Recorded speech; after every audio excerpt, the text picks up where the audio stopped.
Project 3, Folio, Task 4.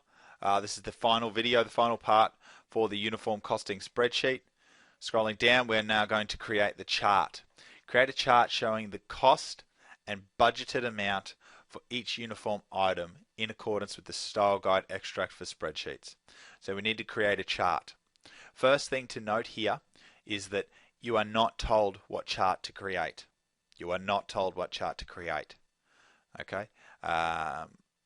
Were you told in the first one? No, you weren't told either in the first one either.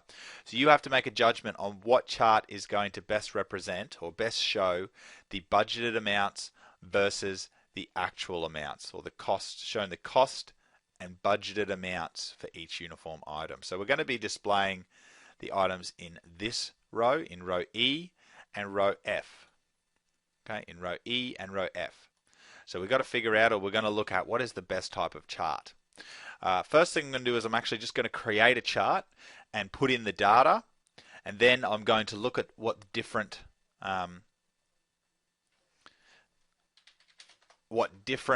charts will look like given the data. Okay, given the data. To do this, I'm going to rename this tab. I'm going to rename my tab to table. Okay, I'm going to rename my tab down the bottom to table, and I'm going to start a new worksheet, and I'm going to rename that as chart. Okay, and rename that as chart. Now we need to go through the same process to format. Okay, we need to go through the same process to format the header and the footer. Okay, the header and the footer, as we did for our table tab. Okay, so you've got to go through. Alright, one of the easiest ways to get this formatting or to get these items into the next tab is just to do a simple copy and paste. Alright, simple copy and paste. So I'm just quickly now going to copy and paste this information across. Alright.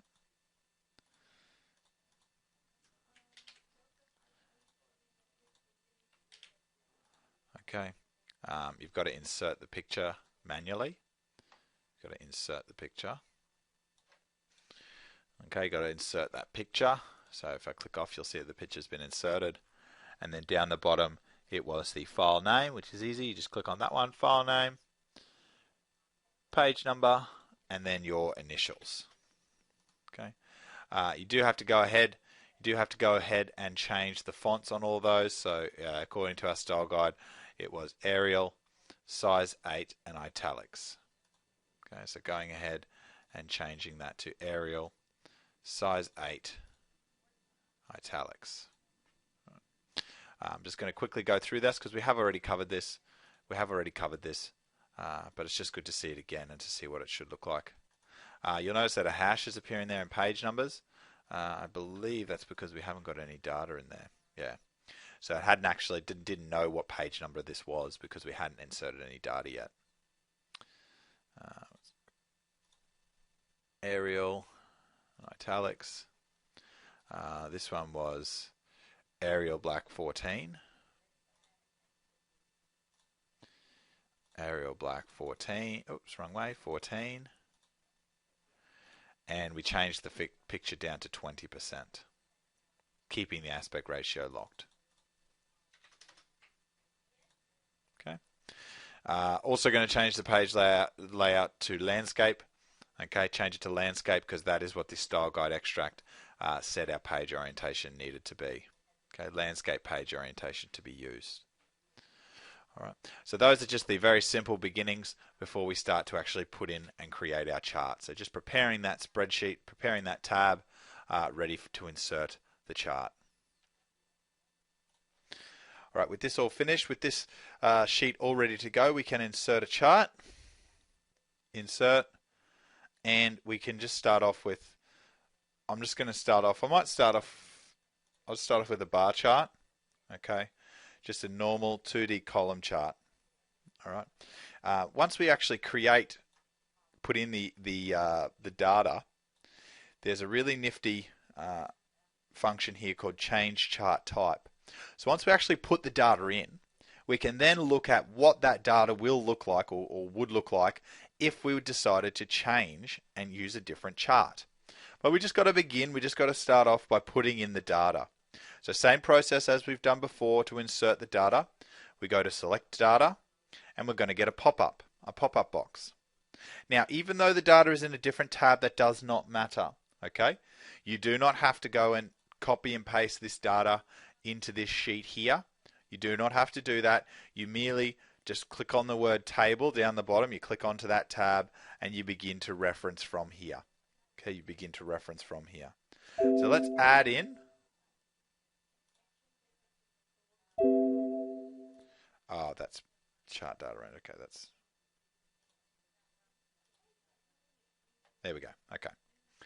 So first off, so we've hit add and we're going to start off with the first series name. So we need to plot both the words, both cost and budget. So we're actually going to add two different series in here. So first off, we're going to start with cost and then we're going to select the values for cost. Okay.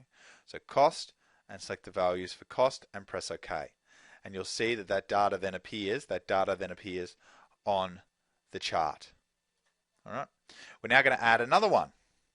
We're going to press add again. And we're going to add the budget. So series name, budget. Actually, just delete that all and then select budget. Okay. And then the series values. I always like to delete whatever is in there and then reselect myself. Then select the budget. All right. Then press OK. Now, notice what happens there. That actually plots the data next to each other because they're next to each other in the table on the other page. From here then, we need to edit because we've got just numerical values. I'll move this out of the way.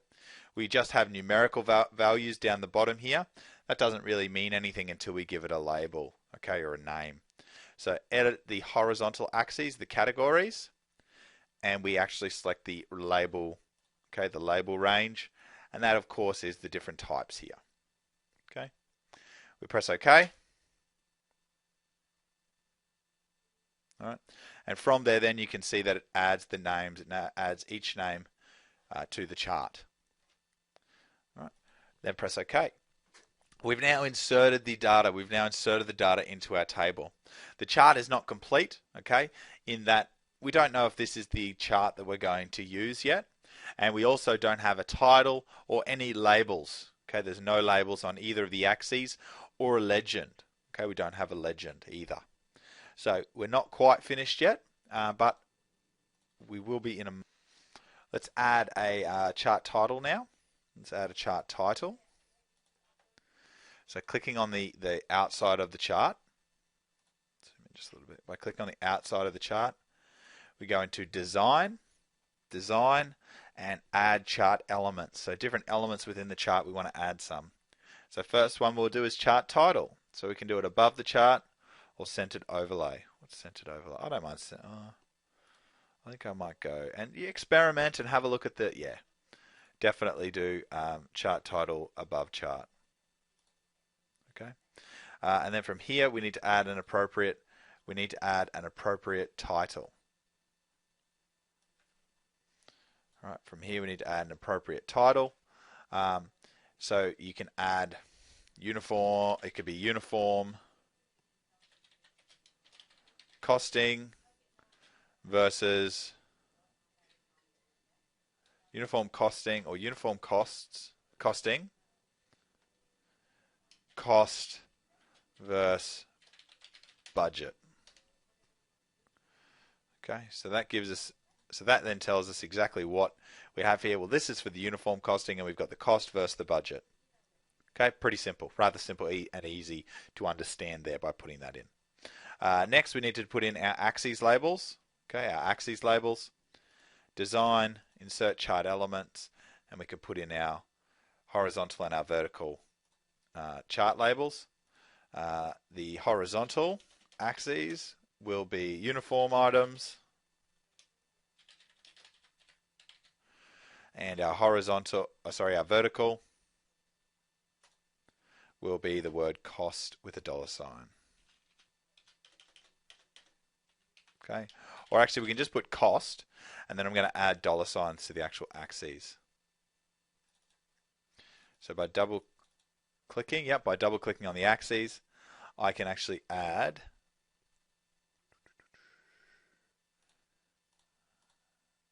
there we go. I can actually add a symbol.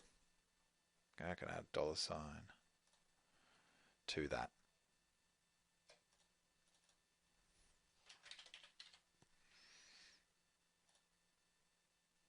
Okay, so at this point now, I've got my title, I've got my labels on each axis, I've put a $sign on the vertical axis so that we know that those numeric values, 100, 200, 300, 400, 500, 600, they all represent a monetary value. It represents dollars.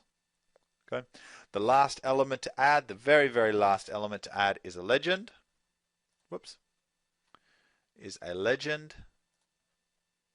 Chart elements, and we go to legend, and we can add a legend in any spot there. I'm just going to add it to the right, because I think that keeps it nice and even. You've got text on either side, cost, uniform items, legend, title, and that shows there that blue is the cost and the orange color was the budget. You can go ahead and change these colors. Might not be a bad idea to actually change them to the Australian hardware colors. So let's double click on this one, and we can change the color by going again to more colors, and let's make this one the dark color, the dark Australian hardware color. So referring to the style guide extract for reports, there's a pale blue and a dark blue, and I'll use them for this chart here just to keep it Australian hardware, keep those Australian hardware colors.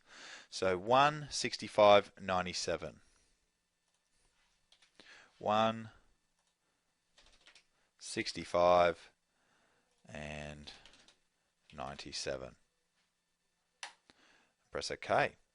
And then the orange, I'll change that to the pale blue. Oh, actually, that's already there in recent colors. I think that's the same one, but I'll program it in anyway. 137, 192. And the last one is 229. Press OK. So that's keeping our table as it stands right now, keeping it Australian hardware, keeping it those nice Australian hardware colors. It's good too because that light blue matches the logo that's up in the top corner. I think that matches and looks really, really nice. If these two colors were too close together, if they were too much the same, I would say that you not to use them. Okay, but they are quite different in color. So from here, this is where now we've inserted all of our data. We've actually got a full working spreadsheet, a full working chart that we can now change our chart type and have a look at different chart types to display the data. So by clicking on the change chart type, by clicking on that, we can actually go through and have a look at what it would look like as a different chart. So this cluster chart, I don't think that it would look very good. There's way too many different colors, and I just don't. That does not represent the data very well. So far, the chart we've actually chosen tends to represent the data in a very efficient way. So we've kind of started off in a good way. You can change it if you wanted to make it 3D. Okay, you could change it to be 3D. All right, stuff like that. Give it different looks, different three-dimensional looks. Okay, so there's no reason you can't. If you want to put on a bit of flair, line chart, potentially line chart as well. That doesn't seem to benefit us at all. Pie chart, that really doesn't work. Pie chart does not work. Bar chart tends to work. Looks like it will work well. Potentially too as a three-dimensional graph as well. Area, maybe, probably not. Okay, but from there you can look at different. Scatter chart, probably not. Okay, you can look at different ways to display the data. All right. I tend to think what we started off there with column chart was the best way to display that because we're comparing two different sets of data. Okay, comparing two different sets of data. So realistically, that's probably the best one. You can change it to a 3D chart if you wanted to, just make it look cool. Okay, something like that. But yeah, that is how I would display that data. And that is our task 4 complete.